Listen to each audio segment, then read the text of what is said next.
स्वागत है आप सभी का हमारे YouTube चैनल अल्फ़ाबेट गणित पर। जैसा कि आप सब जानते हैं, क्लास 8th का बोर्ड परीक्षा का टाइम टेबल जारी हो चुका है। 28 मार्च से परीक्षाएं शुरू होने जा रही हैं, जिसमें दूसरा पेपर 30 मार्च 2024 को विषय गणित का होगा। उसी की तैयारी के लिए हम आपके लिए लेकर आए हैं डेस्क वर्क के जो मॉडल पेपर हैं उनके सॉल्यूशंस, जिसमें पहला मॉडल पेपर तो सॉल्व किया हुआ है और बाकी के अनसॉल्व है। तो मॉडल पेपर नंबर 2 आज हम हल करेंगे। शुरू करते हैं। तो देखेंगे आप, समय 2.5 घंटे का रहने वाला है और 80 नंबर की ये आपकी परीक्षा होने वाली है। 20 नंबर आपके सत्रांक के रूप में स्कूल से भेजे जाएंगे। तो शुरू करते हैं। पहला प्रश्न देखेंगे। पहला प्रश्न है -2/9 व 3/6 का गुणा करने पर उत्तर प्राप्त होगा। तो -2/9 इंटू करना है 3/6। तो यहाँ से अपने देखेंगे 3 से 9 कट जाएगा 3 बार और 2 से ये 6 कट जाएगा 3 बार, 2 3 6। तो ऊपर तो बचेगा 1 और नीचे बचेगा 3 इंटू 3 9 और ये माइनस का चिन्ह। तो माइनस की 1/9 उत्तर आ जाएगा द। नेक्स्ट देखेंगे प्रश्न संख्या 2। प्रश्न संख्या 2 क्या है? एक चर वाले रैखिक समीकरण का व्यापक रूप है। तो एक चर वाले रैखिक समीकरण का व्यापक रूप क्या होता है? एक चर होना चाहिए। तो चर इसमें भी एक है, लेकिन इसमें रैखिक समीकरण भी पूछी है इसमें। तो ये यहाँ 2 घात है। रैखिक समीकरण वो होती है जिसकी घात 1 हो, कोई पावर नहीं होनी चाहिए, कोई घात नहीं होनी चाहिए। तो ये समीकरण आ जाएगी स ax प्लस बी बराबर 0। ये रैखिक समीकरण का व्यापक रूप है, एक चर वाले रैखिक समीकरण का। उत्तर आ जाएगा स। प्रश्न संख्या 3 देखेंगे। चतुर्भुज के सभी अंतःकोणों का के मापों का योग होता है। तो चतुर्भुज के सभी अंतःकोणों के मापों का योग कितना होता है? 360 डिग्री। ये आपको पता होना चाहिए। और इसी से मिलता जुलता क्वेश्चन है, त्रिभुज के तीनों कोणों का योग कितना होता है? त्रिभुज के सभी अंतःकोणों का या तीनों कोणों का योग 180 डिग्री होता है। निम्न में से किस संख्या की वर्ग संख्या के अंत में 1 आएगा? तो किसका वर्ग करें तो 1 आएगा? आपको पता है, इकाई अंक देख लेने। तो इकाई अंक इसका 9 है। 9 का वर्ग 81 होता है, तो इसके अंदर 1 आएगा। ठीक है, तो ऑप्शन नंबर ए हो जाएगा सही। आगे देखेंगे। संख्या 9 की घन संख्या होगी। तो संख्या 9 का घन पूछा है, तो 9 की क्यूब पूछी है आपसे। 9 इंटू 9 इंटू 9, तो ये क्या होता है? 9 का 9 से करेंगे तो 81। 81 का वापस 9 से करेंगे तो 729 आएगा। 9 एकम 9, 9 8 72, 729। तो वैसे भी आपको याद होनी चाहिए, 9 का घन 729 होता है। ऑप्शन नंबर द आ जाएगा। निम्नलिखित में से सही है। छठा प्रश्न देखेंगे। तो निम्नलिखित में कौन सा सही है? बट्टा बराबर अंकित मूल्य प्लस विक्रय मूल्य, बट्टा बराबर अंकित मूल्य माइनस विक्रय मूल्य। तो बट्टा क्या होती है? छूट होती है। जो भी अपने जैसे बाजार से सामान लेके आते हैं तो उस पर रेट लिखा होता है, उसको बोलते हैं अंकित मूल्य। जैसे 500 रुपये रेट प्रिंट है, ठीक है, लेकिन आपने दुकान वाले ने आपको दी 300 की। दुकान वाले ने आपको दी 300 की, यानी उसने बेची, विक्रय की। तो उसने विक्रय की 300 रुपये में, तो छूट जो आपको कितनी मिली वो प्रिंट रेट माइनस विक्रय मूल्य कर देंगे। अंकित मूल्य माइनस विक्रय मूल्य। अंकित था 500 और विक्रय था 300, तो 200 की आपको क्या मिली? छूट मिली। ठीक है, तो ऐसे आप याद रख लेंगे कि बट्टा जो होता है, छूट जो होती है, वो अंकित मूल्य और माइनस विक्रय मूल्य होती है। ऑप्शन नंबर ब आ जाएगा। नेक्स्ट देखेंगे प्रश्न संख्या 7। निम्नलिखित में से कौन सा द्विपदीय व्यंजक है? 2 पद वाला द्विपदीय व्यंजक देखेंगे तो 4x² है ये, और ये है, इसमें तो एक ही पद है। इसमें कितने पद हैं? 1 और 2 पद हैं। 5 माइनस 3xy, तो ये हो जाएगा द्विपदीय व्यंजक। इसमें देखो कितने पद हैं? 1 2 और 3। इसमें 2 दिख रहे हैं लेकिन 2 नहीं है। 5x प्लस 2x मिलकर कितने हो जाएंगे? 7x, तो ये एक पद बन जाएगा। तो इसलिए द्विपदीय व्यंजक कौन सा है? 5 माइनस 3xy। तो जो पहले जुड़ रहे होते हैं वो जोड़ लिया करो। तो 5x प्लस 2x, ये तो जुड़ गए, 7x हो गए, तो ये एक पदी व्यंजक बन गया, 2 पदी नहीं है, द्विपदी नहीं है। तो इसी प्रकार से प्रश्न संख्या 8 देखेंगे। 4 की घात 9 गुणा 4 की घात 3 का घातांक रूप क्या है? तो ये 4, ये भी 4 है, यानी a की घात m गुणा a की घात n हो तो घातें जुड़ जाती हैं। a की घात m प्लस n हो जाएंगी, यानी घातें जुड़ जाएंगी। 9 और 3 कितनी हो जाएंगी? 12। तो 4 की घात कितनी आ जाएगी? 12। ऑप्शन नंबर स हो जाएगा। ठीक है, प्रश्न संख्या 1 से 8 होते हैं कंप्लीट। नेक्स्ट है प्रश्न संख्या 9। जो 1 से 8 तक प्रश्न थे वो सब एक एक नंबर के थे। अब प्रश्न संख्या 9 2 नंबर का है। देखिए, निम्नलिखित में गुणन के अंतर्गत उपयोग किए गए गुणधर्म का नाम लिखिए। तो ये जो गुणा है इसमें कौन सा गुणधर्म यूज किया गया, इसका नाम बताना है आपको। देखो, माइनस के 13/17 का गुणा माइनस के 2/7 से हो रहा है, और बराबर में -2/7 का गुणा माइनस के 13/17 से हो रहा है। यानी ए गुणा बी और सामने लिखा हुआ है बी गुणा ए, तो इसको बोलते हैं गुणन क्रम विनिमयता। पहले इसका गुणा इससे किया, फिर यहाँ क्रम बदल कर इसका गुणा इससे कर दिया, तो जहाँ क्रम बदल कर गुणा हो रहा है उसको बोलते हैं गुणन क्रम विनिमयता। कौन सा गुणधर्म है यहाँ? गुणन क्रम विनिमयता। गुणन क्रम विनिमयता, गुणन क्रम विनिमयता।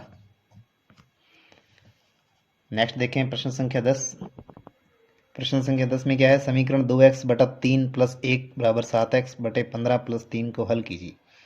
तो ये जो समीकरण हल करने हैं, यानी हमें x का मान निकालना है। तो x का मान ज्ञात करना है। ये समीकरण देखिए इसमें बटा में आ रहे हैं, इसको हटाने के लिए हम इसका एलसीएम लेकर, हरों का एलसीएम लेकर इसको पूरी समीकरण से गुणा कर देंगे। हरों का एलसीएम आएगा 15, ये हरों का एलसीएम ले रखा है। 15 से दोनों पक्षों में गुणा करने पर, 15 से दोनों पक्षों में गुणा करने पर, 15 से दोनों पक्षों में गुणा कर दीजिए। इससे क्या होगा, जो बटा में है वो हट जाएंगे और सिंपल समीकरण बन जाएगी। देखिए 2x के साथ 2x बटा 3, इसके साथ भी 15 लग जाएगा, प्लस 1 के साथ भी 15 गुणा में, बराबर 7x बटे 15, इसके साथ भी गुणा 15, प्लस 3 के साथ भी गुणा 15। अब क्या करेंगे? देखिए 3 से 15 कट जाएगा 5 बार, यहाँ से 15 से 15 कट जाएगा। ठीक है, अब वापस लिख देंगे।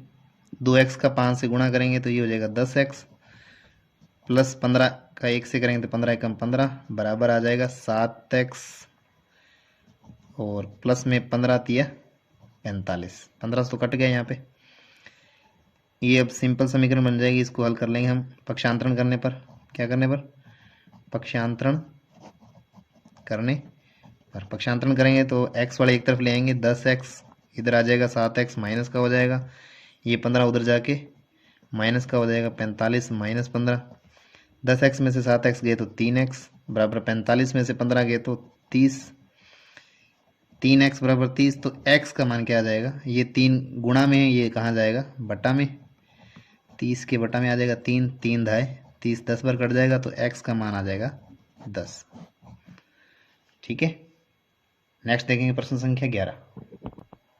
प्रश्न संख्या 11 कह रहा है निम्नलिखित संख्याओं में से प्रत्येक के घन के इकाई अंक ज्ञात कीजिए। यानी इस संख्या जो घन निकालेंगे उसका इकाई अंक क्या आएगा। तो उसका इकाई अंक निकालने का तरीका है कि आप यहाँ से इसका इकाई अंक ले लो।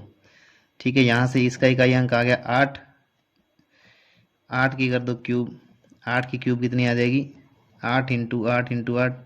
ठीक है, 8 की क्यूब कितनी होती है? 512। 8 का जब 8 से गुणा करेंगे 64, 64 का 8 से वापस गुणा करेंगे तो आ जाएगा 512 आ जाएगा, 512 आ जाएगा। ठीक है, तो यहाँ से जो ये अंक आ रहा है इकाई अंक, ये 2, ये आएगा। ठीक है, तो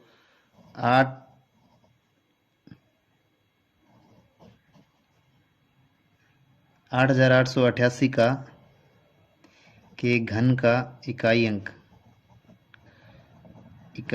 अंक 2 होगा। ठीक है, इसी प्रकार से हम निकाल लेंगे 149 का। तो 149 में देखेंगे यहाँ से इसका इकाई अंक ले लेंगे 9, 9 की कर देंगे क्यूब, 9 की क्यूब कितना आ जाएगा?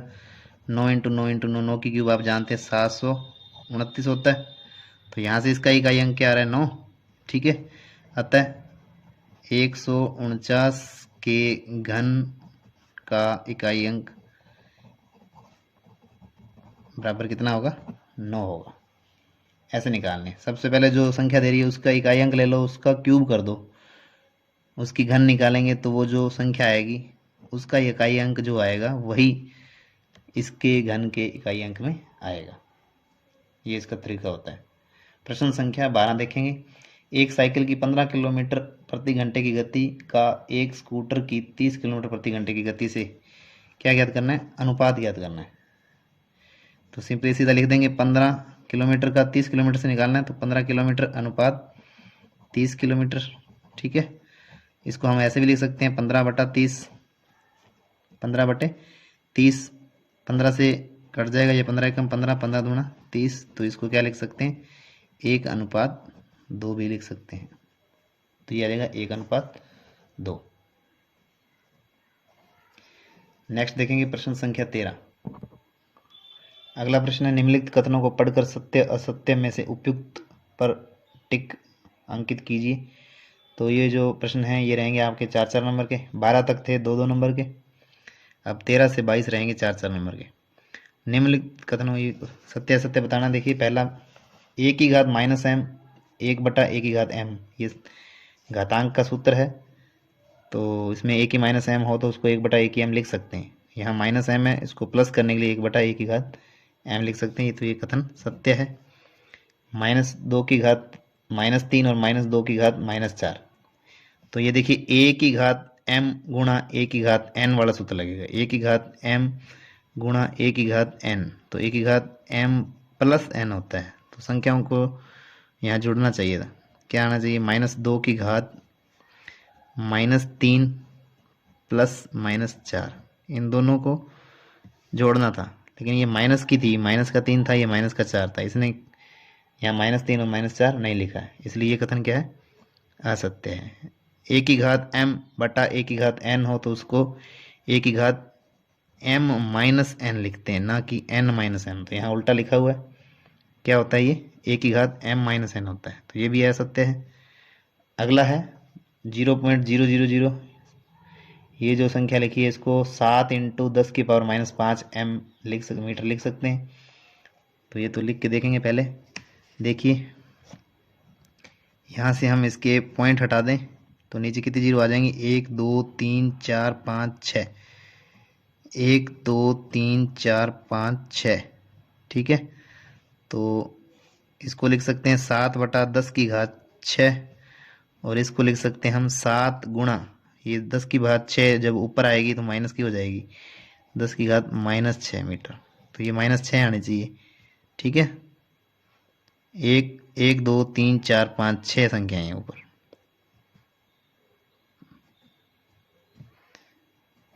(7/10 की घात -6), ये कथन असत्य है। 7 × 10 की घात -6, -5 नहीं -6 आने चाहिए। नेक्स्ट देखेंगे, रिक्त स्थानों की पूर्ति कीजिए। पहला है, एक समचतुर्भुज के विकर्ण परस्पर, तो आपको पता होना चाहिए एक समचतुर्भुज के विकर्ण परस्पर लंब समद्विभाजन होते हैं, लंब समद्विभाजक होते हैं। समचतुर्भुज जिसकी सभी भुजाएं समान होती हैं उसके विकर्ण जो होते हैं वो परस्पर लंब समद्विभाजक होते हैं, ये आपको याद रखना है। नेक्स्ट है एक आयत के विकर्ण। एक आयत के विकर्ण हमेशा क्या होते हैं? एक आयत के विकर्ण हमेशा बराबर होते हैं। एक आयत के विकर्ण हमेशा बराबर होते हैं, तो इसमें आ जाएगा एक आयत के विकर्ण हमेशा बराबर होते हैं। बहुभुज के सभी बहिष्कोणों का योग, कोई भी बहुभुज है, चाहे त्रिभुज है, चतुर्भुज है, पंचभुज है, षटभुज है, उसके सभी बहिष्कोणों का योग, बहिष्कोण मतलब बाहर वाले जो कोण बन रहे होते हैं उनका योग हमेशा 360 डिग्री होता है, 360 डिग्री होता है। कोई भी बहुभुज है, बहिष्कोण का मतलब जैसे ये हमने ये षटभुज है तो इसके बहिष्कोण होंगे। जैसे इस भुजा को हम आगे बढ़ाएं तो ये बहिष्कोण बन गया बाहर वाला। ठीक है, इस प्रकार से इसको आगे बढ़ाएं तो ये बहिष्कोण हो गया, इसको बाहर बढ़ाएं तो ये बहिष्कोण हो गया। तो बाहर जो कोण बनेंगे उन सभी कोणों को हम जोड़ें तो 360 डिग्री आता है।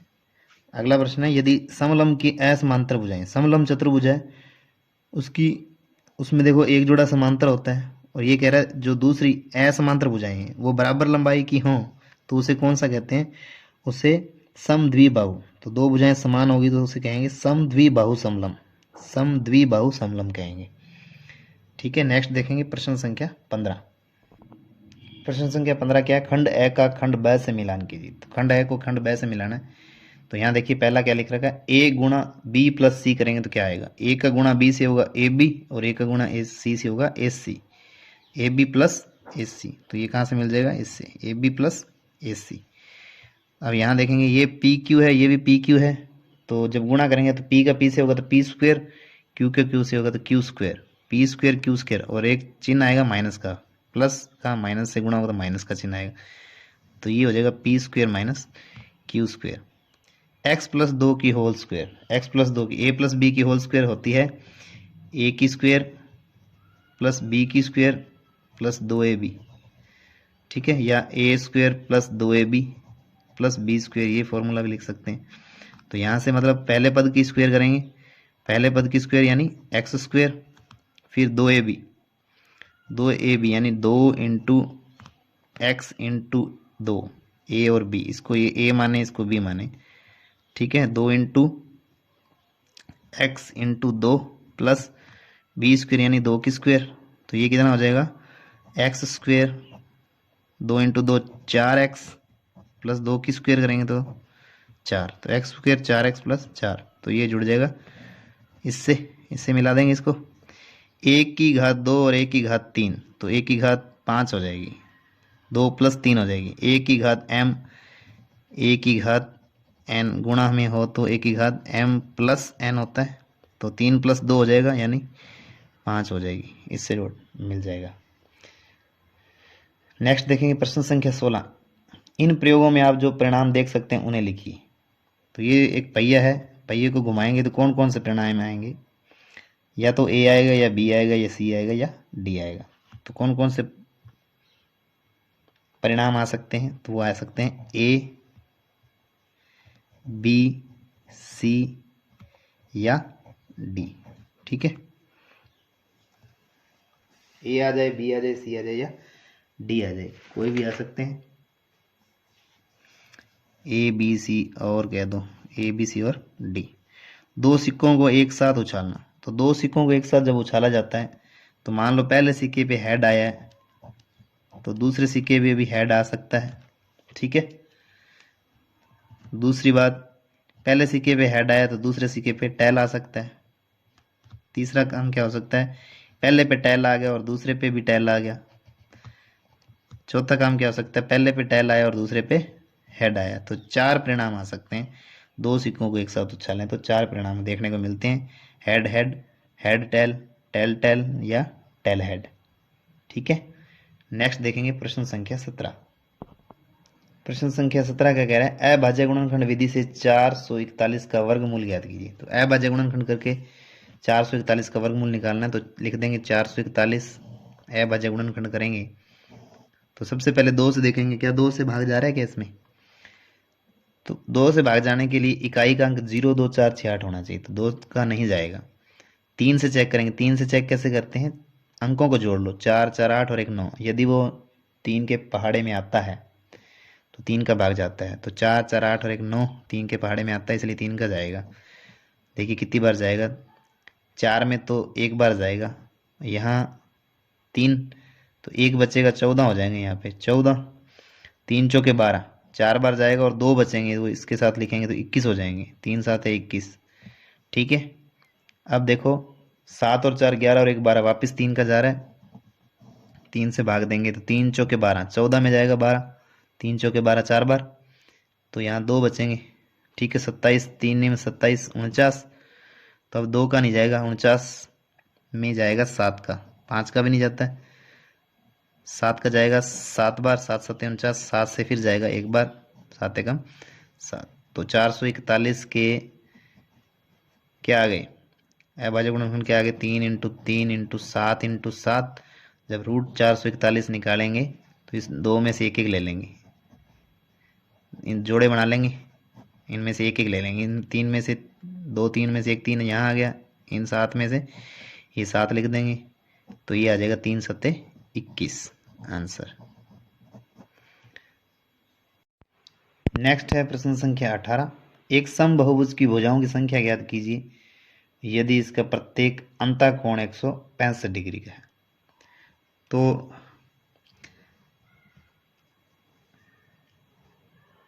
समबहुभुज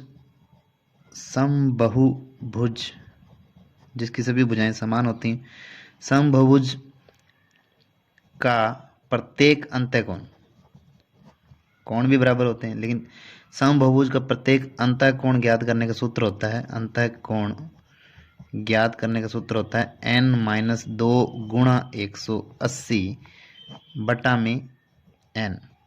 ठीक है, जहां n क्या चीज है, जहां n भुजाएं हैं, भुजाओं की संख्या, n भुजाओं की संख्या होती है।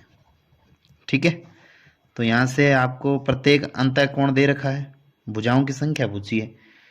तो समबहुभुज को प्रत्येक अंतःकोण दे रखा है, वो कितना दे रखा है, इसकी जगह मान रख देंगे। प्रत्येक अंतःकोण दे रखा है 165 डिग्री बराबर भुजाओं की संख्या आपको ज्ञात करनी है, यानी n तो आपको ज्ञात करना है, n-2 गुणा 180 और बटा में कितना है, n है। तो ये वज्र गुणा कर देंगे, n इसके साथ गुणा में हो जाएगा, तो ये आ जाएगा आपके पास 165 n बराबर n-2 इंटू 180। तो ये इस 180 का अंदर गुणा कर देंगे तो ये आ जाएगा 165 n बराबर 180 का n से गुणा हो गया तो 180 n माइनस 180 का 2 से करेंगे यानी डबल कर देंगे 360 हो जाएगा। अब यहाँ पक्षांतरण कर देंगे हम। देखो इसको हम ले आते हैं, चाहे इसको इधर ले आओ, n वालों को एक तरफ लाना है, संख्याओं को एक तरफ लेके जाना है। इसको इधर ले आए और इसको इधर ले जाएं तो ये आ जाएगा 360, इधर आ जाएगा, माइनस का था इधर आके प्लस का हो जाएगा, और ये 165 यहाँ से चले जाएंगे इधर 180 n और ये माइनस हो जाएंगे, ये प्लस के हैं 165 n। ठीक है, 360 बराबर आ जाएगा 180 में से 65 जाएंगे तो आपके पास बचेंगे 15 n।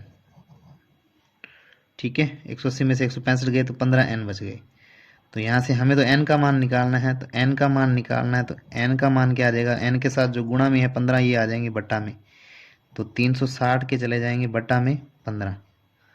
ठीक है, तो यहाँ से आपके पास n का मान आ जाएगा, n बराबर आ जाएगा 15 से 360 को काटोगे तो ये भाग दोगे तो 24 बार जाएगा। देखो 360, 15 का भाग देना है, 15 दूना 30, ये बच गए 6, ये हो गए 60, 15 चौके 60, तो 24 बार, कितनी बार कटेगा, 24 बार, तो n का मान आ जाएगा 24। ठीक है, तो कितनी भुजाएं थी समभुज में, 24 भुजाएं। कितनी भुजाएं थी, 24 भुजाएं, उत्तर आ गया। नेक्स्ट देखेंगे प्रश्न संख्या 19।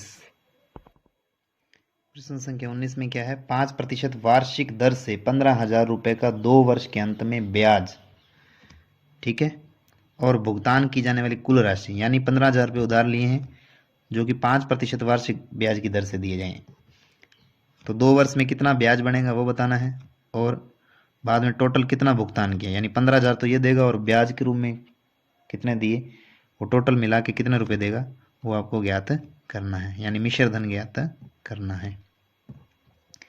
तो यहाँ से आप देखेंगे मूलधन कितना है, P बराबर 15,000, मूलधन को P से लिखते हैं 15,000 रुपये। ठीक है, और दर रेट R बराबर कितना है, 5% वार्षिक है, और टाइम 2 वर्ष है, टाइम कितना है, 2 वर्ष है। तो यहाँ से ब्याज ज्ञात करने का सूत्र क्या होता है, I इंटरेस्ट, यानी ब्याज ज्ञात करने का सूत्र होता है P गुणा T गुणा R बटा में 100 होता है। ठीक है, अब इसके अंदर मान रख देंगे, ब्याज कितना आ जाएगा, I बराबर P का मान कितना है 15,000 इंटू R कितनी है 5%, टाइम कितना है 2 वर्ष। ठीक है, वो इधर लिख दिया मैंने, टाइम है 2 वर्ष और दर है 5%। ठीक है, बटा में कितना आएगा 100, तो 2 जीरो से 2 जीरो कैंसिल हो जाएंगी, तो बच गया ऊपर 5 दूनी 10, 150 इंटू 10, 150 इंटू 5 दूनी 10, 150 का 10 से गुणा करेंगे तो ये आ जाएगा, एक जीरो ये आ जाएगी, एक जीरो ये आ जाएगी, 1500 रुपये। ठीक है, 15 एकम 15, 2 जीरो आ जाएंगे, 1500 रुपये। तो ब्याज आ गया आपके पास 1500 रुपये। ठीक है, अब आपको ज्ञात करना है मिश्र धन, यानी ब्याज के साथ कितने रुपए दिए। तो मिश्र धन क्या होता है, ए, इसको कैसे लिखते हैं, मूलधन जो उधार लिया था वो, और ब्याज इंटरेस्ट मिलाकर कितना रुपए दिए हैं आपने, 15,000 रुपये आपने लिए थे उधार, और इंटरेस्ट यानी ब्याज कितना निकाला आपने, 1500 रुपये। तो दोनों को जोड़ देंगे तो मिश्र धन आ जाएगा 16,500 रुपये। 15,000 और 1,000 16,000, और ये 500 16,500 रुपये। ठीक है, आप ऐसे भी जोड़ सकते हैं, 15,000 और 1,500, इनको जोड़ लीजिए तो 16,500 रुपये आ जाएंगे। इसी के साथ नेक्स्ट देखते हैं प्रश्न संख्या 20। प्रश्न संख्या 20 में क्या है, यदि 15 श्रमिक किसी दीवार को 48 घंटे में निर्मित कर सकते हैं तो इसी कार्य को 30 घंटे में पूरा करने के लिए कितने श्रमिकों की आवश्यकता होगी। तो 15 श्रमिक मिलकर 48 घंटे का टाइम लगाते हैं, तो आपको कम समय में करवाना है। ठीक है, इसी कार्य को 30 घंटे में करवाना है तो ज़्यादा श्रमिक लगाने पड़ेंगे। ठीक है, तो ये जो अनुपात है ये प्रतिलोम अनुपात का क्वेश्चन है। ठीक है, एक चीज़ बढ़े और एक चीज़ घटे तो वो प्रतिलोम अनुपात में होते हैं। जैसे अब यहाँ 48 घंटे लग रहे हैं इस दीवार को बनाने में, 15 मजदूर लगे हुए हैं, तो इसी काम को जल्दी करवाना है यानी समय को कम करना है तो श्रमिक ज़्यादा करने पड़ेंगे। तो ये विपरीत अनुपात हो गया, प्रतिलोम अनुपात हो गया। तो इसमें आप लिख सकते हैं, यहाँ लिखेंगे आप घंटों की संख्या लिख लो, चाहे घंटों की संख्या, और नीचे लिख लो यहाँ श्रमिकों की संख्या, श्रमिकों की संख्या। तो घंटों की संख्या यानी 48 घंटे लगते हैं, कितने श्रमिक, 15 श्रमिक लगाते हैं 48 घंटे, तो 30 घंटों में काम करवाना है तो मान लीजिए x श्रमिक लगाने पड़ेंगे। ठीक है, कितने श्रमिक लगाने पड़ेंगे, x। तो ये प्रतिलोम अनुपात का क्वेश्चन है। प्रतिलोम अनुपात में क्या करते हैं, इसका इससे गुणा और बराबर में इसका इससे गुणा। ठीक है, 48 इंटू 15, तो यहाँ आप लिख सकते हैं ये प्रतिलोम अनुपात में है, ये प्रतिलोम अनुपात में, प्रतिलोम अनुपात में है। ठीक है, तो 48 का 15 से गुणा बराबर 30 का गुणा x से, हमें x का मान निकालना है तो 30 कहाँ चला जाएगा, बटा में, 48 इंटू 15 बटा में 30 और बराबर आ जाएगा x। ठीक है, तो 15 से 30 कट गया, 2 बार 15 दूना 30, 2 से 48 कट गया 24 बार, 24 दूना 48, यानी 2 से 48 को काटोगे तो इसके आधे कर दो 24। ठीक है, 24 दूना 48, और यहाँ से आपके पास क्या बच गया 24। ठीक है, तो x का मान कितना आ गया 24। तो कितने श्रमिक चाहिए होंगे आपको, 24 श्रमिक लगाने पड़ेंगे, 24 श्रमिकों की आवश्यकता होगी।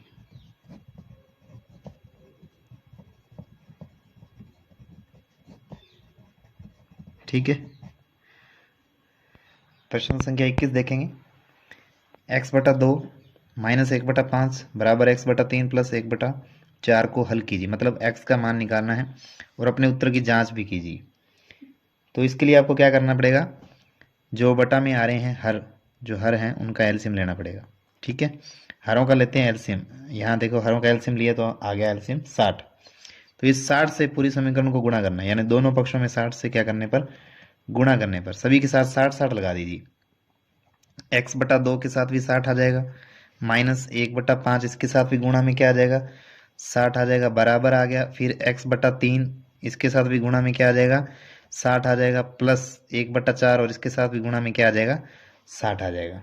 अब क्या करेंगे, जो कट रहे हैं उनको काटा जाएगा, 2 से 60 कट जाएंगे 30 बार, 5 से 60 कर देंगे 12 बार, 12 5 60 होता है, 20 30 60 होते हैं तो 20 बार कट जाएगा, 15 चौके 60 होते हैं तो 15 बार ये कट जाएगा। तो यहाँ पे हमें एक सिंपल समीकरण मिल जाएगी, 30 से x का गुणा किया तो ये हो जाएगा 30x, माइनस 12 एकम 12 ठीक है, यहाँ बच गए x और 20, तो 20x, और यहाँ बचा है 15, 1 15 एकम 15। अब क्या करना है, ये सिंपल समीकरण हो गई, इसको पक्षांतरण कर लेंगे। क्या कर लेंगे, पक्षांतरण। हमें x का मान निकालना है पक्षांतरण करने पर, तो पक्षांतरण करेंगे तो देखो x वाला एक तरफ ले आइए, 20 को इधर ले आएंगे हम, ये आ जाएगा 30x माइनस 20x, और ये जो संख्याएं हैं यहाँ बराबर में 15 पड़ी है, इधर से माइनस के 12, इधर आके हो जाएंगे प्लस के 12। ठीक है, 30x में से 20x गए तो ये हो जाएंगे 10x, और यहाँ से 15 और 12 जोड़ेंगे तो ये हो जाएंगे 27। तो यहाँ से x का मान क्या आ जाएगा आपके पास, 27/10। तो x का मान आ गया 27/10। अब आपके उत्तर की जांच करनी है, तो लिखेंगे उत्तर की जांच।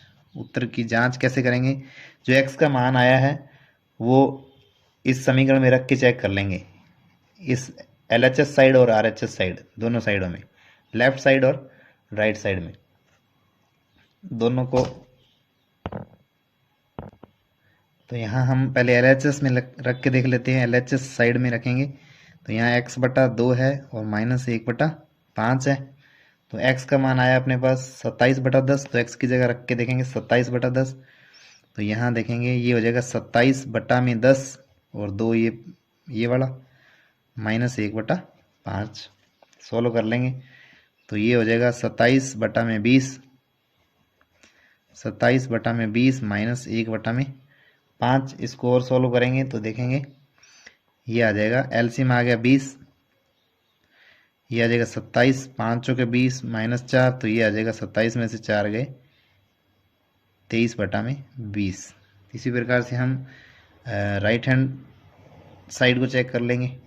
RHS राइट हैंड साइड में क्या है, x/3 + 1/4 है, x का मान आया था 27/10, तो x की जगह 27/10 रख के देखेंगे, और नीचे 3 ये है, ये वाला प्लस 1/4, तो ये हो जाएंगे 27/30 + 1/4। एलसीएम क्या आएगा, इससे पहले अपने देखेंगे 27 और 30, ये देखो कट रहे हैं 9 के पहाड़े से, 3 के पहाड़े से कट रहे हैं, 3 में 27, 3 धाए 30, तो 9/10, तो ये आपके पास आ गया 9/10 + 1/4। तो एलसीएम लेंगे तो आ जाएगा 40, 10 चौके 40, तो 4 इंटू ऊपर है 9, और 4 का पहाड़ा बोलेंगे 40 में 10 बार, और ऊपर है 1। ठीक है, तो ये आपके पास हो गए 9 चौके 36 + 10/40, 36 और 10 कितने हो गए, 46/40, और 46 और 40 2 के पहाड़े से कट जाएंगे, तो ये आ जाएंगे 23 दूना 46, ये आ जाएंगे 20 दूना 40, तो ये हो गया आपके पास 23/10। तो यहाँ से भी आपके पास 23/20 आया था, इधर से आपके पास 23/20 आ रहा है। तो LHS साइड और RHS साइड दोनों बराबर हैं। ठीक है, इसलिए हमारा उत्तर जो हमने निकाला है वो सही है। अब नेक्स्ट देखेंगे प्रश्न संख्या 22। प्रश्न संख्या 22 देखिए, निम्नलिखित सूचना को दर्शाने वाला एक पाई चार्ट खींचिए। यह सारणी एक शहर में एक वर्ष में सड़क दुर्घटनाओं में विभिन्न कारणों से मरने वाले लोगों की संख्या को दर्शाती है।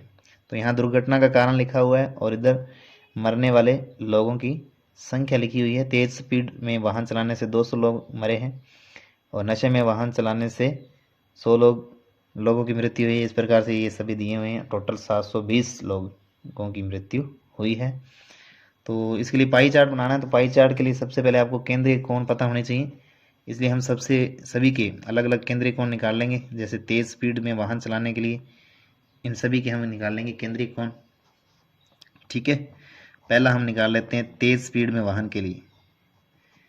तेज स्पीड में वाहन के लिए केंद्रीय कोण। ठीक है,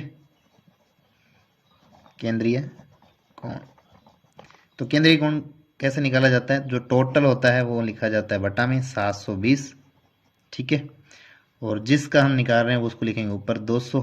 तेज स्पीड में निकाल रहे हैं तो इसके में 200 आ जाएगा, इसमें आ गया 200, और गुणा में हम हमेशा लिखते हैं 360। ठीक है, अब इसको काटेंगे तो 0 से 0 कट गई, 36 से 72 कट रहा है 2 बार, तो हमेशा ये 2 बार कटेगा। सभी क्वेश्चनों में ये सभी में 2 बार ही कटेगा, क्योंकि सेम आएगा, यहाँ 720 यहाँ 360, तो ये 2 बार कटेगा। अब 2 से 200 काटेंगे, 2 एकम 2 और 0 0 यानी 100, तो ये कितनी डिग्री आ गया, 100 डिग्री आ गया। इसी प्रकार से हम सेकंड निकाल लेंगे। नशे में वाहन चलाना, तो नशे में वाहन चलाना, नशे में वाहन चलाना के लिए केंद्रीय कोण आ जाएगा। केंद्रीय कोण क्या आएगा, तो नशे में वाहन चलाने के लिए 100 बटा में वही 720 टोटल, इनटू में हमेशा 360 डिग्री आएगा। तो यहाँ से काटेंगे 0 से 0, 36 से 72 कटेगा 2 बार, 2 से 100 काटेंगे, 2 से 100 काटेंगे तो ये हो जाएंगे 50, तो बराबर कितनी डिग्री आ जाएगा, 50 डिग्री। इसी प्रकार से हम थर्ड निकाल लें, लापरवाही से वाहन चलाना। थर्ड आ जाएगा अपने पास लापरवाही से वाहन चलाना। तो इसके लिए केंद्रीय कोण क्या आएगा, 250, ये ऊपर आ जाएगा, वही 720 बटा में आ जाएगा, और इनटू में 360 ही आएगा। तो ये 0 से 0 कटेगी, 36 से 72 कटेगा 2 बार, 2 से 250 काटेंगे तो 125 आ जाएगा। ठीक है, 250 बटा में 2 मतलब 125, 250 के आधे 125 डिग्री आ गया। नेक्स्ट अपने पास आ जाएगा फोर्थ, देखेंगे गलत दिशा में वाहन चलाना। तो गलत दिशा में वाहन चलाना,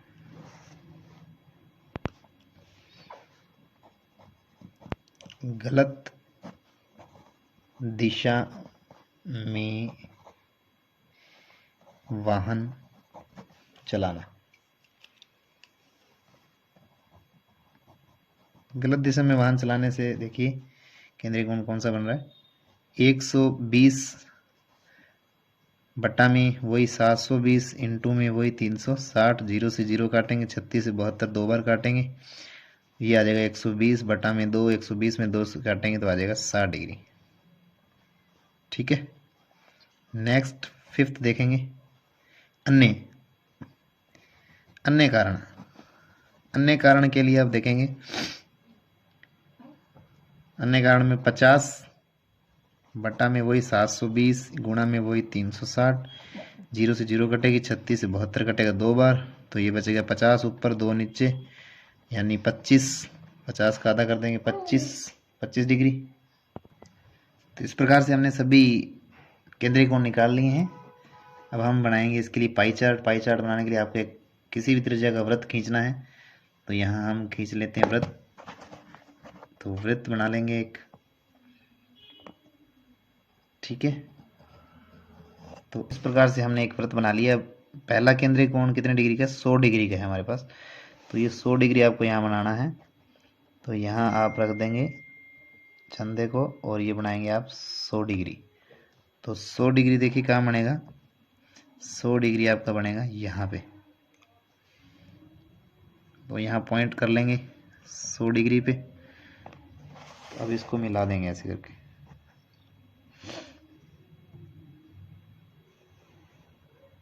ठीक है। तो ये हो गया 100 डिग्री। इसी प्रकार से अब चंदे को यहाँ रखेंगे उठा के और यहाँ से बनाएंगे, ठीक है। तो नेक्स्ट अपने पास आया था 50 डिग्री। नशे में वाहन चलाने के लिए कितना आया था, 50 डिग्री आया था। तो ये 50 डिग्री बनाना है अब यहाँ आगे रख के, जो अपने को रेखा प्राप्त हुई उसके ऊपर रखेंगे 50 डिग्री। देखेंगे कहाँ, ये रहा। तो इसकी सीधे में पॉइंट कर लेंगे, तो यहाँ से आपको इसको मिला देना है। तो ये आ जाएगा 50 डिग्री, ठीक है। तो ये 50 डिग्री आ गया। और ये किसके लिए है, नशे में वाहन चलाना। तो यहाँ लिख देंगे नशे में वाहन चलाना, नशे में वाहन चलाना, नशे में वाहन चलाना। इसी प्रकार से आगे यहाँ इस चंदे को उठा के यहाँ रखेंगे और नेक्स्ट कोण बनाएंगे। इसी प्रकार से आपको सभी कोण बना लेने हैं। तो ये अपना पाई चार्ट तैयार हो गया है, ठीक है। ये सभी कोण निकाले और सभी कोणों के इस वृत्त में बना दिया, इसे कहते हैं पाई चार्ट। नेक्स्ट देखेंगे प्रश्न संख्या 23। तो प्रश्न संख्या 23 में क्या है, निम्नलिखित व्यंजकों के गुणनखंड कीजिए। ठीक है, तो ये प्रश्न 23 से 25 8 नंबर के क्वेश्चन रहने वाले हैं और इनमें अथवा क्वेश्चन भी है, या तो आपको ये करना है या ये करना है। देखिए 23वें का पहला 7x माइनस 42। फर्स्ट क्या है आपके पास 7x माइनस 42। ठीक है, इसके आपको गुणनखंड करने हैं, तो कैसे करेंगे हम? तो यहाँ से देखिए 7 और 42 दोनों 7 के पाड़े में आते हैं, तो 7 कॉमन आ जाएगा यहाँ से। तो यहाँ बचेगा x, ये 7 तो बाहर आ गया, और यहाँ 7 का पाड़ा बोलेंगे, 6 बार 7 6 42, तो यहाँ अंदर बचेगा 6। नेक्स्ट अपने देखेंगे सेकंड, यहाँ है आपके पास 6p माइनस 12q। ठीक है, तो यहाँ से 6 कॉमन आ रहा है, दोनों p और q में से कोई कॉमन नहीं आ रहा है, संख्याओं में 6 कॉमन आ जाएगा, अंदर बचेगा p माइनस 6 दूनी 12, तो 2q, ये आपका आंसर आ जाएगा। ठीक है, इसी प्रकार से तीसरा देख लेते हैं। तीसरा कैसे होगा, 7a² प्लस 14a है, तो यहाँ से 7 कॉमन आ रहा है, a² और a में a कॉमन आ रहा है। ठीक है, तो यहाँ बचेगा आपके पास सिर्फ a, तो ये 7a कॉमन ले ली, तो यहाँ बच गया a, यहाँ a² था, a बाहर आ गया, तो एक a बच गया, नहीं 7 बाहर आ गया। तो आगे है प्लस 14 और 7 बाहर है, तो 7 दूनी 14, अंदर बचेंगे 2, a बाहर है तो a नहीं आएगा, a प्लस 2 ही बचेगा, तो ये आ जाएंगे 7a प्लस 2। चौथा देखेंगे इसका, माइनस के 16z प्लस के 20z क्यूब। तो संख्याओं में से देखो दोनों 4 के पाड़े में आते हैं, तो 4 कॉमन आ रहा है। ठीक है,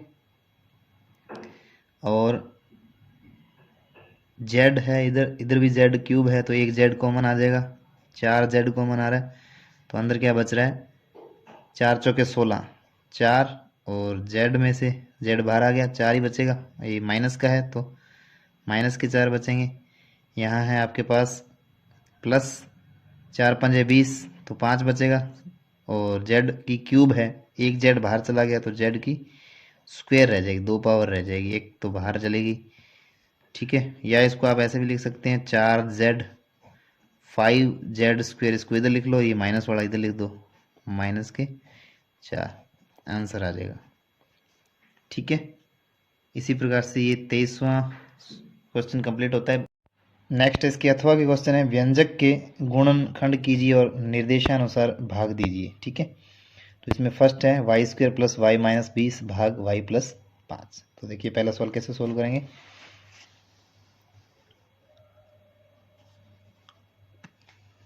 तो इसके पहले गुणनखंड करने हैं, तो देखो y² प्लस y, इसको ऊपर लिख लेंगे, y² प्लस y माइनस 20, और बटा में क्या आ जाएगा y प्लस 5। तो ऊपर वाले के गुणनखंड कर लेंगे, तो ये द्विघात है, तो इसके गुणनखंड कैसे करते हैं, y², इसका इससे इसका गुणांक 1 है, तो 20 से कम 20, तो गुणा करने पर तो ये माइनस का, गुणा करने पर माइनस के 20 आए, और जोड़ने घटाने पर प्लस का, यहाँ y का गुणांक कितना है 1, 1 बचना चाहिए।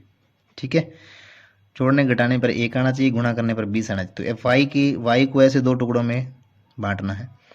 तो y² को देखो, यहाँ अगर हम प्लस के बचाने, तो प्लस के 5y और माइनस के 4y ले लें, तो 5 में से 4 गए, 1y बचेगा, और 5 और 4 का गुणा करने पर माइनस 20 बन रहा है, तो इसके टुकड़े क्या हो जाएंगे 5y माइनस के 4y। ठीक है, और ये आगे माइनस के 20 है, और बटा में क्या है y प्लस 5।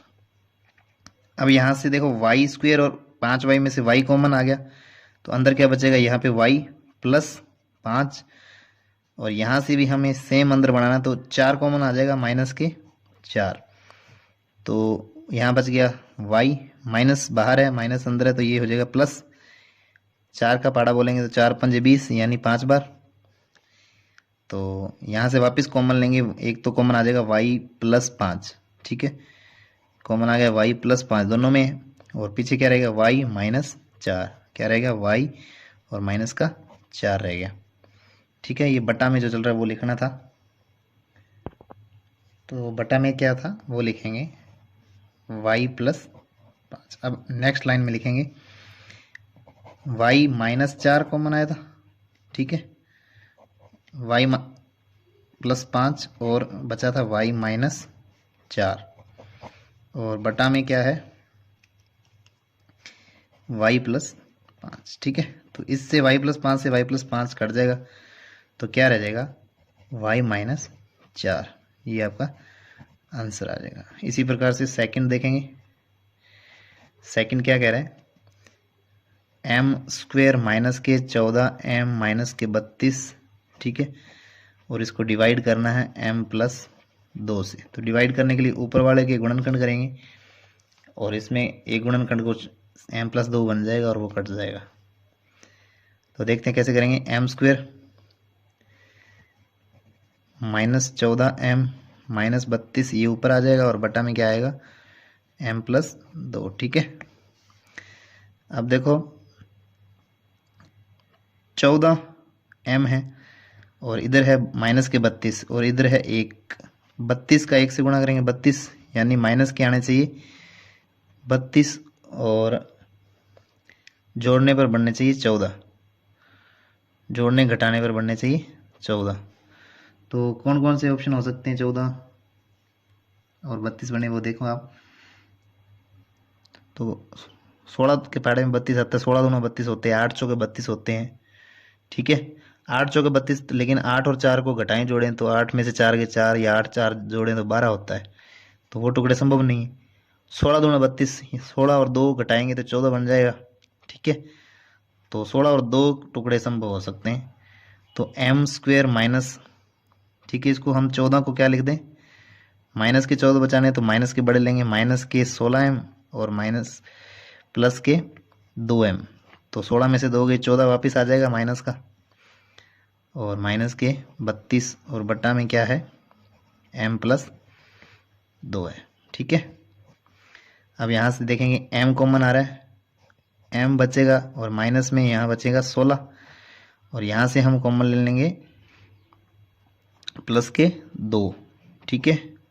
तो यहाँ बचेगा m और माइनस 16 दूना 32, तो 16 बचेगा अंदर, ठीक है। बटा में क्या है m+2 है ये वाला, ठीक है।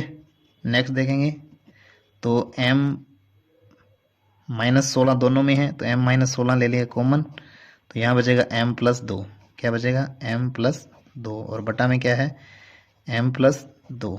तो m+2 से m+2 कट जाएगा तो उत्तर क्या आ जाएगा m-16, ठीक है। नेक्स्ट देखेंगे। नेक्स्ट है आपका p² - 5p + 4 और p - 1। तो इसको करना है, इसको कैसे करेंगे, तो इसको भी वैसे लिख लेते हैं। इसको लिखेंगे p² - 5p + 4 और बटा में आ जाएगा p - 1, ठीक है। तो ऊपर p² - 5p के करेंगे गुणनखंड, तो कैसे हो जाएंगे p²। अब गुणा करने पर तो देखो 4 और 1 का गुणा किया तो 4 आना चाहिए, और जोड़ने घटाने पे भी वापस के क्या बनने चाहिए माइनस के 5 बनने चाहिए, जोड़ने घटाने पर माइनस के 5 बनने चाहिए। तो कौन से टुकड़े करें इस, देखो 4 और 1, 4 का 1 से गुणा करेंगे तो 4 बनेगा, ठीक है, और 4 और 1 को जोड़ेंगे तो 5 बनेगा। तो ये गुणनखंड होंगे 4 और 1।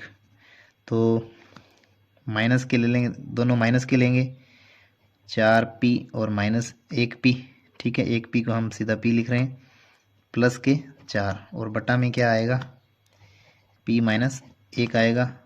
तो अब इसके कॉमन ले लेंगे, यहाँ से p, यहाँ बचेगा p - 4, ये वाला p तो बाहर आ गया।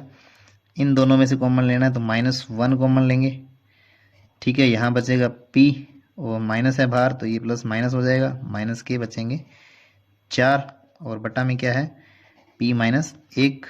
तो अब देखें p - 4 है दोनों में, तो p - 4 कॉमन ले लिया, बच गया p - 1, p - 1 और बटा में क्या है p - 1, p - 1 से p - 1 कट गया है तो बचेगा आपके पास p - 4, ये आ गया आंसर। नेक्स्ट देखेंगे इस सवाल को लिख लेते हैं। ये है 4YZ और Z² plus 6Z plus minus के 16, ठीक है, माइनस के 16 है।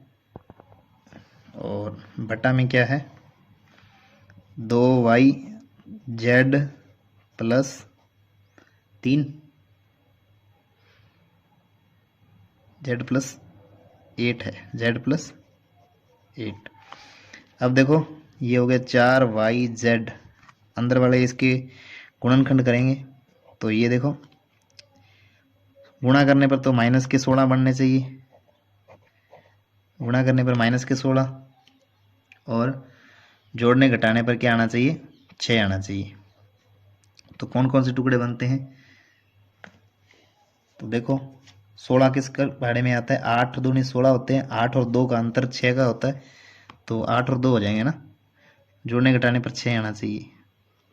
तो देख लेंगे, इसको लिखेंगे Z² प्लस, ठीक है, प्लस के 8Z लिखेंगे क्योंकि प्लस की संख्या बचानी तो प्लस के बड़े लेंगे, माइनस के 2Z और माइनस के आगे 16, और बट्टा में क्या है 2YZ प्लस 8। अब देखेंगे 4YZ, और यहाँ से आपने देखे कॉमन आएगा Z² और 8Z में से क्या कॉमन आ रहा है, तो Z² कॉमन आ रहा है, Z² कॉमन आ रहा है, तो अंदर क्या बच रहा है Z प्लस 8, और माइनस यहाँ 2 कॉमन आ रहा है, तो यहाँ बच रहा है Z माइनस के 8 दूनी 16, तो ये माइनस अंदर है, प्लस हो जाएगा 8, ठीक है। और बटा में यहाँ Z कॉमन आया था ना, Z² नहीं, Z कॉमन आएगा, और बटा में क्या है 2YZ प्लस 8, ठीक है। अगली लाइन में क्या लिखेंगे 4YZ, और देखो यहाँ से Z प्लस 8 कॉमन आ गया, तो Z प्लस 8, तो अंदर क्या बच गया Z माइनस 2, Z माइनस 2, तो Z माइनस 2 बच गया है।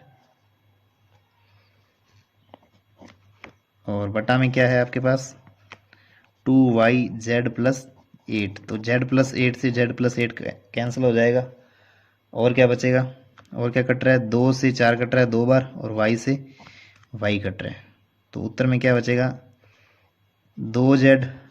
2Z और Z माइनस 2, Z माइनस 2 बचेगा, ये आ गया आंसर, ठीक है। तो नेक्स्ट देखेंगे क्वेश्चन संख्या 24। तो 24वां प्रश्न है, निम्नलिखित को हल कीजिए। पहला है इसका, एक समचतुर्भुज का क्षेत्रफल 240 सेंटीमीटर स्क्वायर है और विकर्णों में से एक की लंबाई 30 सेंटीमीटर है। दूसरा विकर्ण ज्ञात कीजिए, और क्या ज्ञात करना है, इसमें से कौन सा विकर्ण अधिक है वो भी बताना है, और कितना अधिक है ये भी ज्ञात करना है। तो देखते हैं इसका पहला, और दूसरा है बाद में करेंगे इसको। फर्स्ट देखते हैं इसका, समचतुर्भुज का क्षेत्रफल दे रखा है, तो लिख देंगे समचतुर्भुज का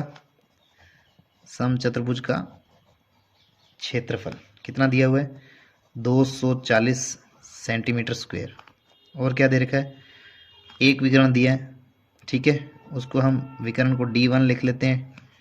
तो पहला विकर्ण है D1, ठीक है, D1 लिख लो, या पहला विकर्ण लिख लो, पहला विकर्ण,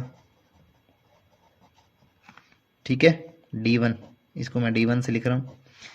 ये किसके बराबर दे रखा है आपको 30 सेंटीमीटर, ठीक है।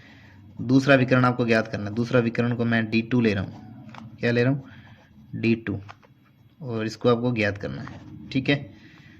और सूत्र लगाएंगे किसका, समचतुर्भुज का क्षेत्रफल दिया है, तो समचतुर्भुज का क्षेत्रफल का सूत्र लगा देंगे। समचतुर्भुज का क्षेत्रफल किसके बराबर होता है 1/2 गुणा आधार विकर्णों का गुणनफल, 1/2 गुणा विकर्णों का गुणनफल, विकर्णों का गुणनफल, विकर्णों का गुणनफल। तो यहाँ से जिस जिसका मान दिया है उसको लिख देते हैं अपने। समचतुर्भुज का क्षेत्रफल दे रखा है, कितना दे रखा है 240, ठीक है, बराबर 1/2 गुणा विकर्णों का गुणनफल, यानी इन दोनों का गुणा D1 इंटू D2। तो D1 तो दे रखा है 30, पहला विकर्ण 30 है, दूसरा विकर्ण नहीं दिया है, उसको D2 मान रखा है, तो D2 लिख देते हैं, ठीक है। तो यहाँ से अपने को निकालना है D2 का मान, तो यहाँ से कैसे निकालेंगे 240 के गुणा में आ जाएगा 2, जो बटा में है वो गुणा में चला जाएगा, और जो गुणा में है वो बटा में आ जाएगा, और बराबर क्या रह जाएगा, सिर्फ d2। ठीक है, तो d2 का मान क्या आ जाएगा, यहाँ से d2 का मान आ जाएगा, 0 से 0 कट गई, 3 के पहाड़े से 24 कट गया, 8 बार, 3 8 24, 8 इंटू 2, 8 इंटू 2 बचा है, कितना बचा है, 16 सेंटीमीटर। तो दूसरा विकर्ण आ गया 16 सेंटीमीटर। तो बताइए कौन सा विकर्ण अधिक है, पहला विकर्ण अधिक है। ठीक है, पहला विकर्ण अधिक है, पहला विकर्ण अधिक है। कितना अधिक है, वह 14 सेंटीमीटर अधिक है। देखो 30 है, ये 16 है, तो कितने अधिक हो गया, 14 सेमी अधिक है। ठीक है, 30 में से 16 घटा दो तो कितने आ जाएंगे, 14 सेमी अधिक है। तो ये इसका फर्स्ट हो गया। सेकंड देखते हैं, दूसरा प्रश्न क्या कह रहा है, एक बेलन की ऊंचाई ज्ञात कीजिए जिसका आयतन 1.54 मीटर क्यूब है और इसके आधार का व्यास दे रखा है 140 सेंटीमीटर। ये सेंटीमीटर में दिया है, ये मीटर में दे रखा है, तो इसको पहले मीटर में चेंज करना पड़ेगा एक को। तो यहाँ लिख लेंगे अपने को जो दे रखा है, बेलन का आयतन दे रखा है, बेलन का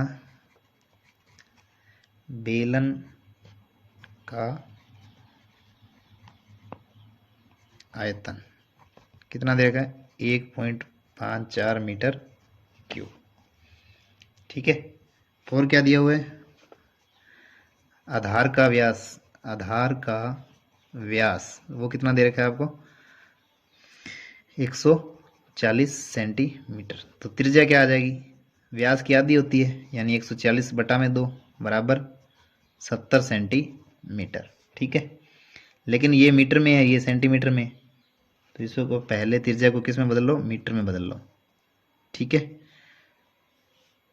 चूंकि लिख देंगे 1 मीटर बराबर कितने होते हैं, 100 सेंटीमीटर आता है। ठीक है, अतः त्रिज्या को अपने क्या लिख सकते हैं, 100 से क्या लगा देंगे, भाग 70 बटा में 100, 0 से 0 कट गया। ठीक है, क्या आ गया, 7 बटा में 10 मीटर में चेंज हो गई है, 7 बटा 10 मीटर आ गए। ठीक है, 1 मीटर बराबर 100 सेंटीमीटर होता है, यहाँ से उल्टा पूछ रखा है, सेंटीमीटर में मीटर, सेंटीमीटर से मीटर में बदलना तो भाग देते हैं, मीटर को सेंटीमीटर में बदलना तो गुणा करते हैं। तो यहाँ से हमें 100 का भाग दिया, 0 से 0 कट गई, 7 बटा 10 मीटर आ गया। नेक्स्ट, बेलन का आयतन दे रखा है, तो बेलन का आयतन का सूत्र लगाएंगे, बेलन का आयतन क्या होता है, pi r square h, pi r square h होता है। तो जो जो वैल्यूज़ दी हैं वो लिख देंगे, आपको क्या निकालना है, इसमें ऊंचाई ज्ञात करनी है। तो बेलन का आयतन दे रखा है 1.54 बराबर पाई का मान कितना लेना है, 22/7। ठीक है, और यहाँ आर स्क्वेयर, आर का मान ज्ञात करना है, तो आर का मान नहीं ज्ञात करना, आर का मान तो दे रखा है 7/10, 7/10 स्क्वायर है, तो 2 बार लिखेंगे 7/10। ठीक है, इंटू एच का मान हमें ज्ञात करना, तो एच को लिख देंगे एच, ऊंचाई हमें ज्ञात करनी है। ठीक है, यहाँ लिख दो, चाहे ऊंचाई हमें ज्ञात करनी है। तो यहाँ से अब इसको करेंगे पक्षांतरण, 1.54 के साथ जो बटा में है वो आ जाएंगे, जो बटा में है वो गुणा में आ जाएंगे, और जो गुणा में है वो बटा में आ जाएंगे। तो इसके साथ क्या आ जाएगा, 7 इंटू 10 इंटू 10, 7 इंटू 10 इंटू 10 आ गया, और बटा में क्या आ जाएगा, जो ऊपर गुणा में थे 22 7 7, 22 इंटू 7 इंटू 7। ठीक है, अब काट दो, बराबर क्या बचा, एच, 7 से 7 कट गया, और क्या कट रहा है, ये पॉइंट हटाइए और नीचे लगाइए, कितनी जीरो आएंगी, 2 अंक है तो 2 जीरो, यानी 100 आएगा। ठीक है, तो 100 किससे कट जाएगा, 10 से 10 बार, 10 से ये 10 कट जाएगा, 7 से 7 कट गया, 22 से 54 कटेगा, 22 7 154, फिर इस 7 से ये भी 7 कट जाएगा। ठीक है, तो क्या बचेगा,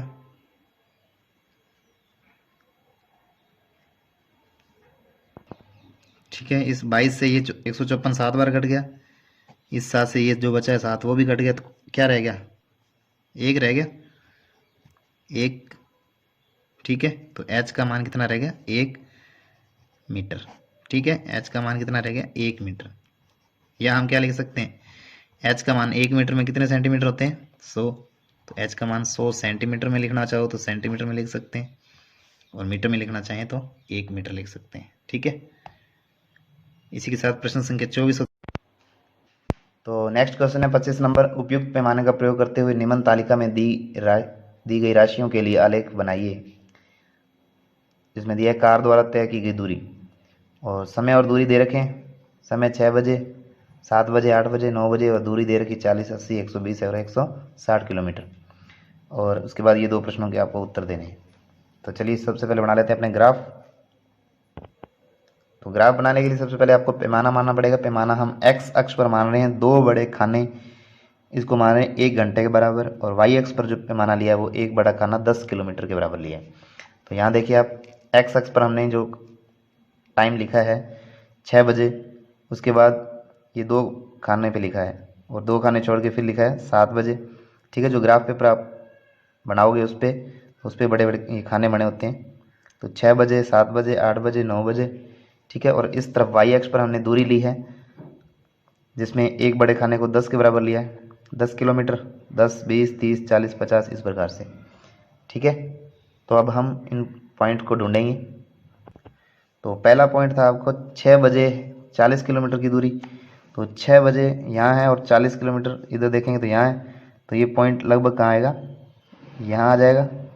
उसके बाद 7 बजे 80 किलोमीटर पे था। तो 7 बजे देखेंगे, 7 बजे यहाँ है, और इधर से 80 देखेंगे तो यहाँ है। तो ये लगभग आएगा आपका यहाँ पर। ठीक है, और 8 बजे कितना था, 120। तो 8 बजे इधर से और 120 इधर से यहाँ मिलेगा। तो इन पॉइंटों के नाम लिख दीजिए पहले। ये है 6,40, और ये था अपने के पास 7,80, और ये है हमारे पास 8,120। अगला पॉइंट है हमारे पास 9 बजे 160 तक, 9 बजे 160 किलोमीटर दूरी। तो 9 इधर से और 160 इधर से यहाँ आएगा। तो ये अपने पास पॉइंट है 9,160। अब इन बिंदुओं को मिला देना है। चलिए इन बिंदुओं को मिला लेते हैं। इसको स्केल से आप मिला लिए, तो एक सिंपल लाइन खींचनी है सभी बिंदुओं को मिलाते हुए। तो ये अपने पास तैयार हो गया ग्राफ समय और दूरी के बीच में। अब जो प्रश्न है उनके उत्तर देने हैं। सबसे पहला प्रश्न है आपका कि 7:30 बजे कितने किलोमीटर की दूरी तय की, 7:30 से लेकर 8 बजे के बीच कितने किलोमीटर की दूरी तय की है। तो एक नया पॉइंट आपको देखना पड़ेगा 7:30 बजे। तो 7:30 देखेंगे तो 7 और 8 के बिल्कुल बीच में होगा 7:30। तो 7:30 इधर से देखेंगे और इधर से यहाँ मिलेगा आपको। तो ये बिंदु कौन सा है, 7:30, और इधर से 100। तो 7:30 बजे कितनी दूर तय की उसने, 100 किलोमीटर। तो पहले प्रश्न का उत्तर देना है, 7:30 से लेकर 8 बजे के बीच कितनी दूरी देखी। तो 7:30 बजे 100 किलोमीटर थी, और 8 बजे 120 किलोमीटर पे थी। तो कितनी दूरी तय की, 20 किलोमीटर। ठीक है, तो पहले का आंसर क्या आ जाएगा आपके, 120 में से 100 घटा दीजिए, तो उत्तर आ गया 20 किलोमीटर।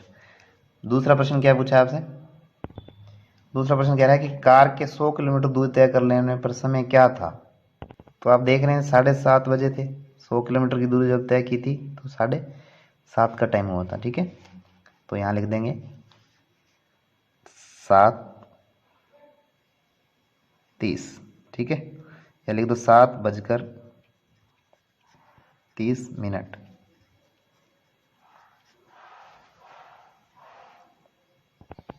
अब देखते हैं इसके अथवा का क्वेश्चन। एक डाकिया किसी नगर के पास ही स्थित एक उपनगर में एक व्यापारी को पार्सल पहुंचाने के लिए साइकिल पर जाता है। विभिन्न समयों पर नगर से उसकी दूरियां निम्न आलेख द्वारा दर्शाई गई हैं। तो ये आपको आलेख दिया गया है।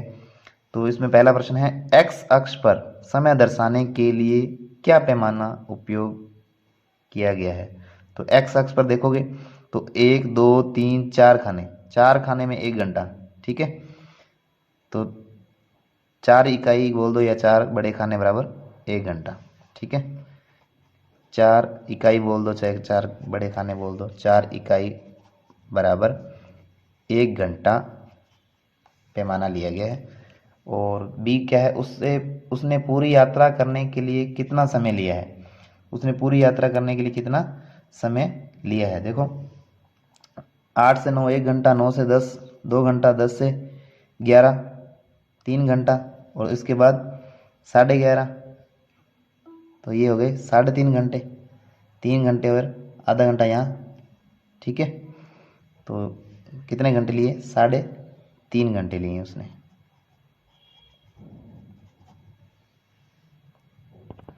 आप देख लो ये 11:30 बजे पहुंच रहा है, ये 11 और 12 के बिल्कुल बीच में क्या है 11:30।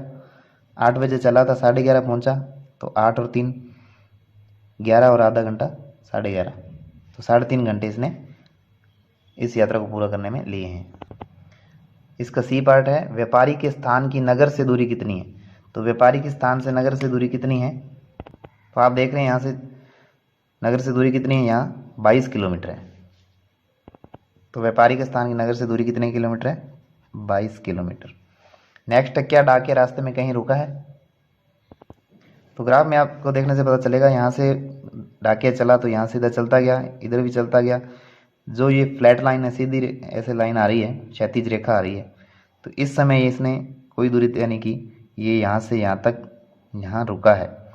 तो यहाँ से यहाँ तक मतलब 10 बजे से लेकर 10:30 बजे तक इसने ये रुका है। तो क्या डाकिया रास्ते में कहीं रुका है, तो हाँ रुका है। और कितने बजे से लेकर 10 बजे से 10:30 के बीच, 10 बजे से 10:30 के बीच, ठीक है। अगला प्रश्न है, किस अंतराल में उसकी चाल सबसे अधिक थी। तो ग्राफ में देखते हैं अपने, किस अंतराल में सबसे चाल अधिक थी। तो यहाँ से देखेंगे 8 से 9 बजे तक ये लंबी रेखा है, तो 8 से 9 बजे तक ये सबसे अधिक चला है। तो 8 से 9 बजे के बीच, तो 8 से 9 बजे के बीच ये सबसे अधिक चाल थी। यहाँ कम है, यहाँ बिल्कुल रुका रहा, और यहाँ भी कम है। तो 8 से 9 बजे के बीच, तो इसका आंसर आ जाएगा 8 बजे से 9 बजे के बीच। तो इसी के साथ मॉडल पे